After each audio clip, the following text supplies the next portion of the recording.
When I was little, my mom used to tell me stories about my grandpa.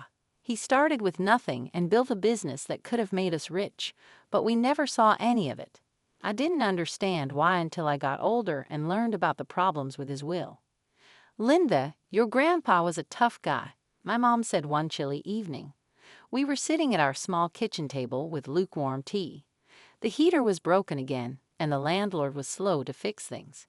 He believed in earning money, not getting it for free. "Why did he cut us off then? Didn't he think you could handle his money?" I asked, trying not to sound bitter. Mom sighed, looking at the steam rising from her cup. "It wasn't about me managing it. He made a will that only gave his fortune to someone who made a lot of money on their own, at least $500,000 in their business." "That's just cruel," I muttered.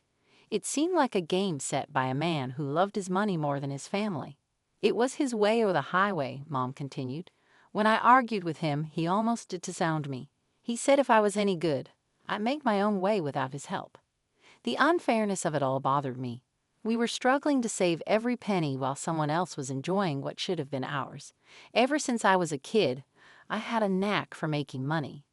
I set up a lemonade stand at the local golf course on hot summer days, selling cups for 60 cents. 60 cents a cup, I'd shout, waving to the thirsty golfers. They couldn't resist buying from a freckle-faced kid with a pitcher.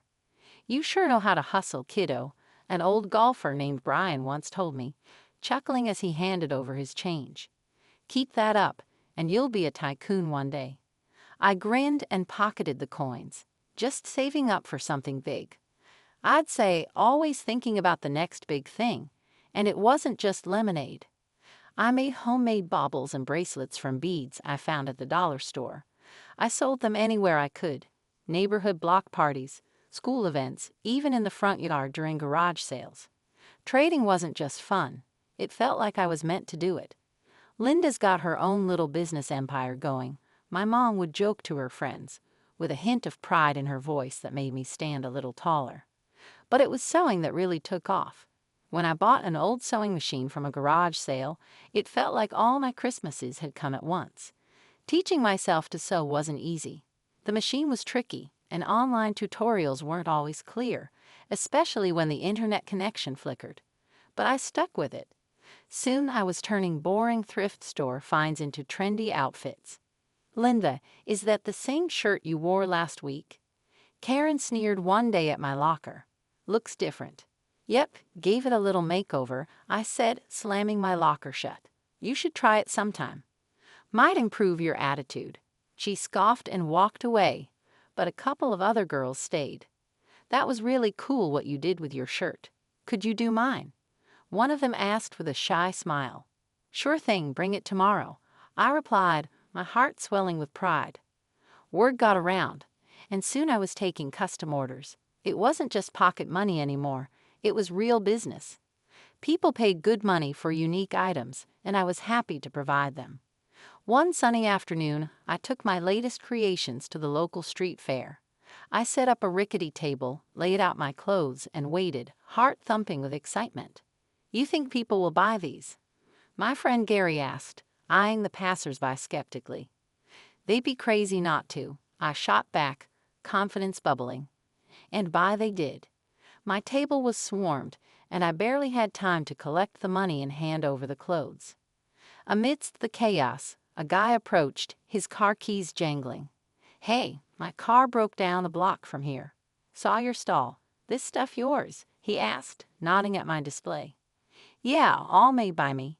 Need something to pass the time while waiting for a towel." I joked as I handed him a shirt. He laughed, a genuine, head-thrown-back kind of laugh.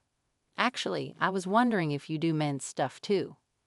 "Sure do," I replied, pulling out a few pieces I had experimented with. He looked them over, then looked at me with a spark of interest. "You've got talent. Ever think of making this a real business?" "Every day," I said without missing a beat. His smile widened. "I'm Jacob, by the way." "Linda," I said, shaking his hand, feeling the weight of the moment. This wasn't just another sale. It felt like a doorway swinging wide open. As the day wound down, I counted the cash, a sense of accomplishment washing over me. This was it. I was making it happen, one stitch at a time. Told you they'd love your stuff, Gary said as he helped me pack up. Yes, you were right, I admitted, unable to keep the grin off my face. Looks like I might just make that $500,000 after all. After meeting Jacob at the fair, things took off faster than I expected. He wasn't like the guys I knew.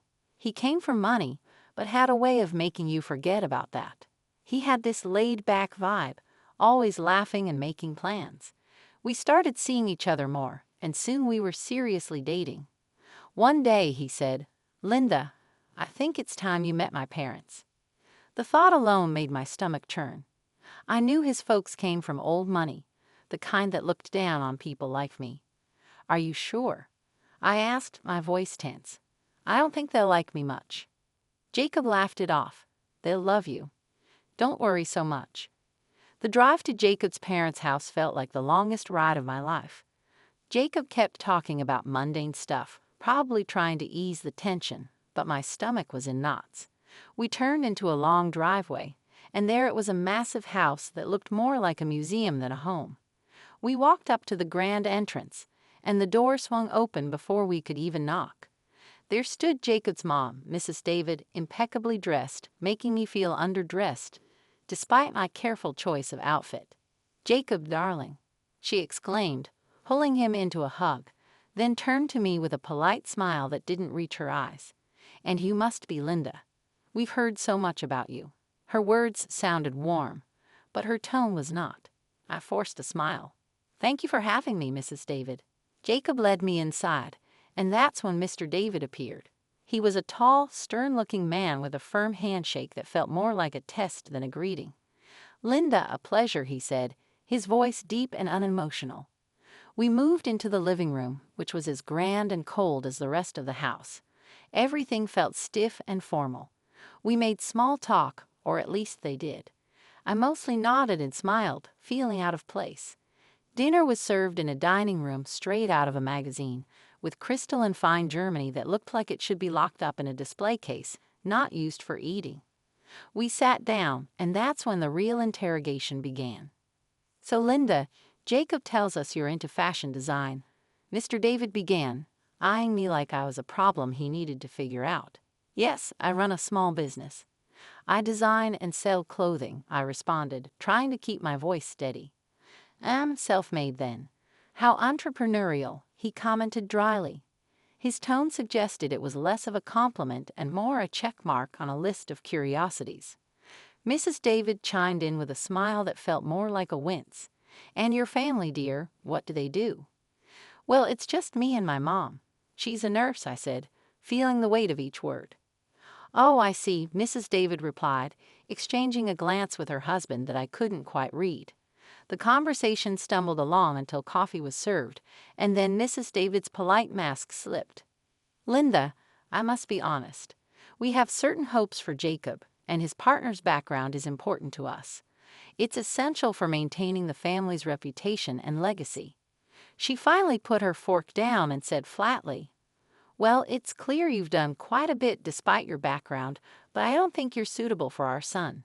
I'm afraid." Her words hit like a slap. I sat there, stunned, as she got up from the table. "I won't waste more time here," she declared, and left the room without another word. Jacob was quick to comfort me, his face red with embarrassment. "Linda, please don't take it to heart. She's just set in her ways." It was tough to swallow. The evening had turned into a stark display of where I stood with his family. Despite Jacob's reassurances, the shadow of that dinner lingered, casting a long, cold shadow over what should have been a happy milestone. The engagement happened despite the frosty atmosphere. That night at Jacob's parents' house, his folks made it clear they weren't thrilled, but Jacob went ahead with the proposal. We were officially engaged, and while I was over the moon about us, the chill from his parents was something I couldn't shake off. A few weeks after our engagement, I got a call from Mrs. David, Jacob's mom. Her voice was formal. "Linda, I'd like you to come over. We need to discuss something important." When I arrived, both of Jacob's parents were waiting. The house felt colder than ever, like all the warmth had been sucked out of it. Mrs. David didn't waste any time. "Linda, we've looked into your background thoroughly," she began, her tone sharp and unwelcoming. Mr. David nodded, his face stern. "It's clear you come from a very different world than ours," his wife continued. "Frankly, we feel you're hunting for wealth by climbing through our son, but we won't allow our family fortune to be jeopardized." The words stung, but before I could react, Mrs. David slid a stack of papers across the table toward me. "Since I can't convince Jacob to rethink this marriage, you'll need to sign these," she said flatly. I picked up the papers. They were a prenuptial agreement. As I read through, it was clear I wouldn't lay claim to any of Jacob's wealth, and neither would any children we might have. Without hesitating, I signed them. "I'm not marrying Jacob for his money," I said, handing the signed papers back to her. Mrs. David looked taken aback, her eyes wide. Even Mr. David raised an eyebrow, surprised by my quick compliance. I left their house feeling a mix of relief and resentment. At home, I told Jacob everything. He laughed it off. "Wow, you really showed them. Good for you." But his laughter didn't sit right with me. "Aren't you bothered that your mom thinks so lowly of me?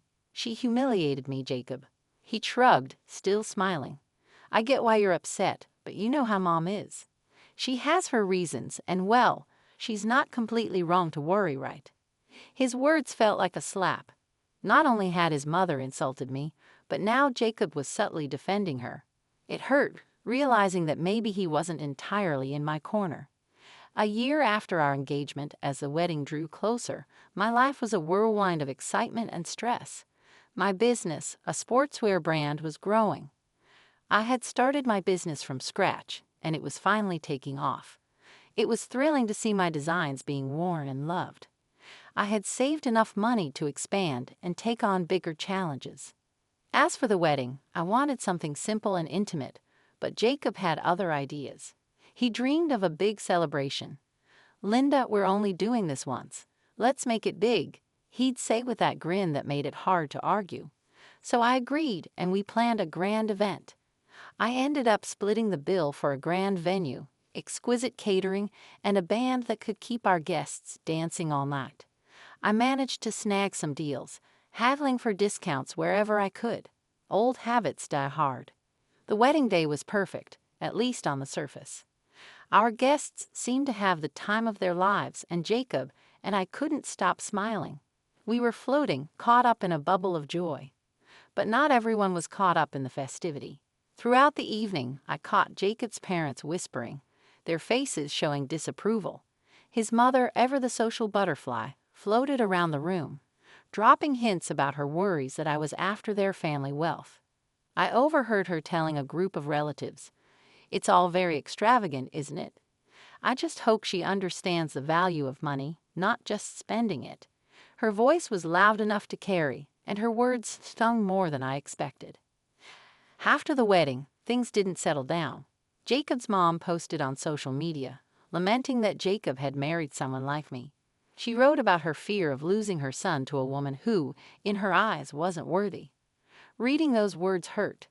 I felt my throat tighten and my eyes burn, not just with sadness but with frustration. I tried to talk to Jacob about it. "Your mom's posts are really harsh. Can you talk to them? They don't even know about the business and how well it's doing." Jacob sighed, his face troubled. "Linda, I know it's tough, but let's not rock the boat, okay? My parents, it's just how they are. But they think I'm some gold digger, Jacob. They don't see that I don't need their money." He pulled me close, his voice soothing. I know.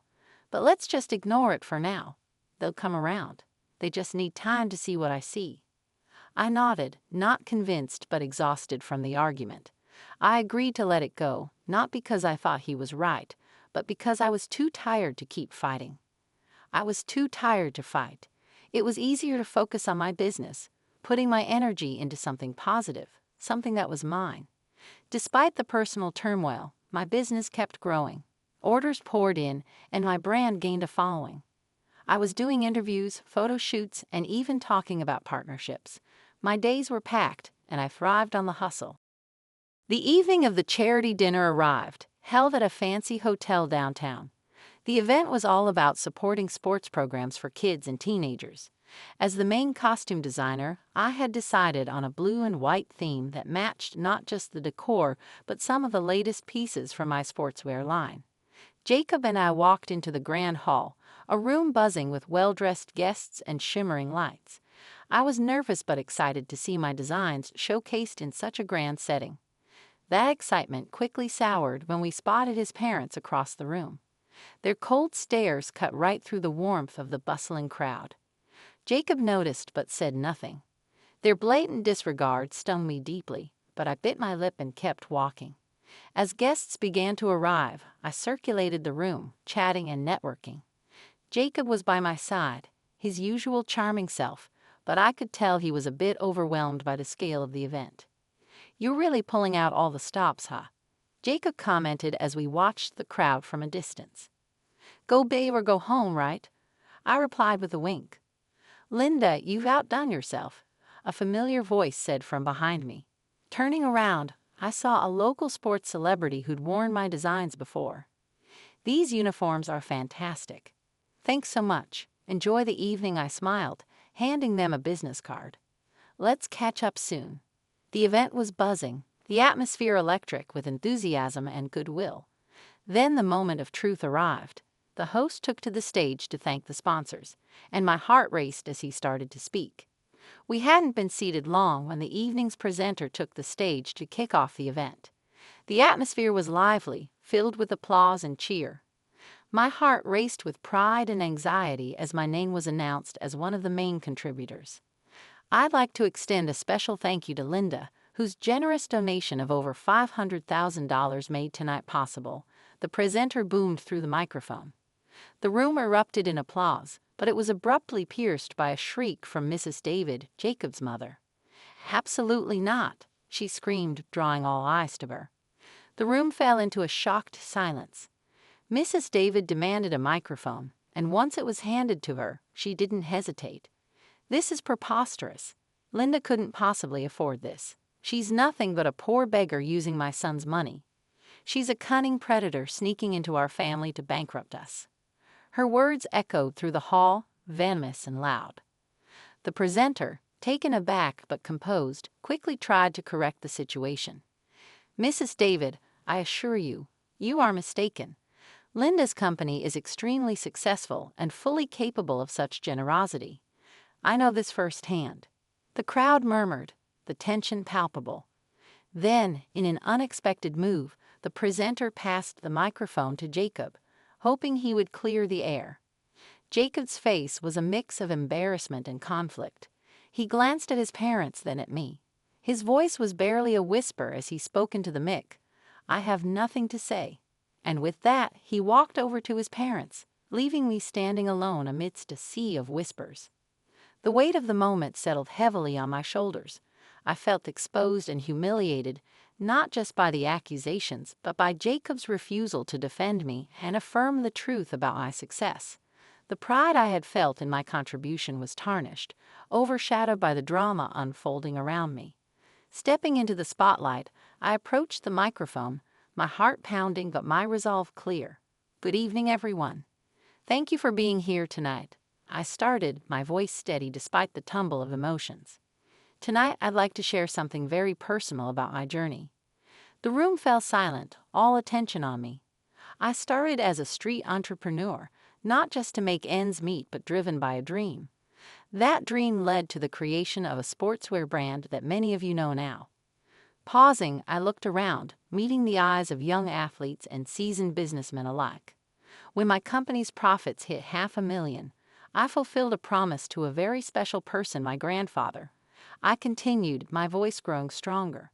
He left a will stating that his inheritance would go to a relative who made their own success, reaching that exact figure in their business. Whispers filled the hall, and I took a moment to let that sink in. That inheritance has been used to fuel not just my personal growth, but to give back through charity, much like tonight's event. The crowd was listening, some nodding as they absorbed my words. I unfolded more of my story. After the pandemic, my business didn't just survive. It thrived, growing several times over. Every challenge faced was a stepping stone. As I concluded, I said, I stand before you not just as a business owner, but as someone who believes in the power of perseverance and dedication." The room erupted into applause, some guests standing in ovation.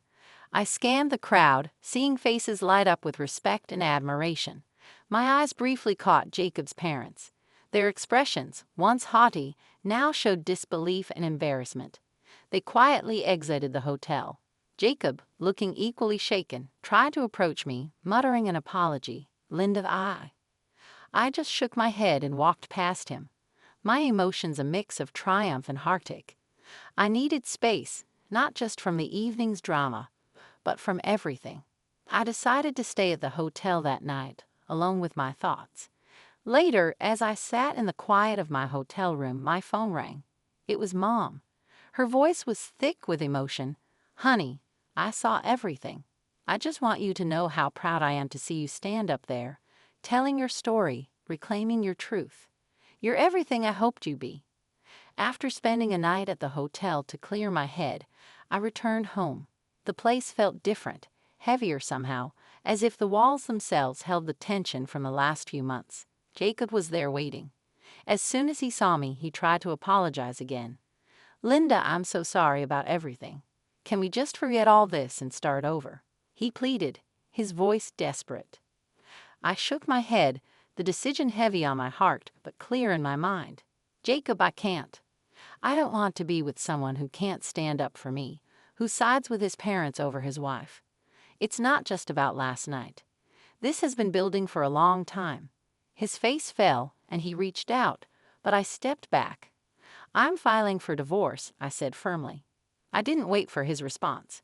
I gathered a few essentials and left for my mother's house, the one I recently bought with the inheritance from my grandfather. It felt like a sanctuary after the storm. The divorce proceedings were straightforward thanks to the prenup we had signed. With no children to consider, it was over quickly. During that time, Jacob's parents tried to intervene. They called repeatedly, trying to patch things up not for my sake, but because their son's lifestyle had changed now that I was out of the picture. I blocked their numbers. It wasn't just to silence the constant ringing, but to cut off a past that was holding me back. I heard that Jacob started drinking, lost his job, and eventually his parents disowned him to protect their reputation. I felt a pang of sorrow for him. Despite everything, I never wished him ill, but I knew I needed to move on. I couldn't dwell on the past, only on what could be. Living at my mom's place gave me the peace I needed to think about my next steps. The business was still thriving, and I poured more of myself into it.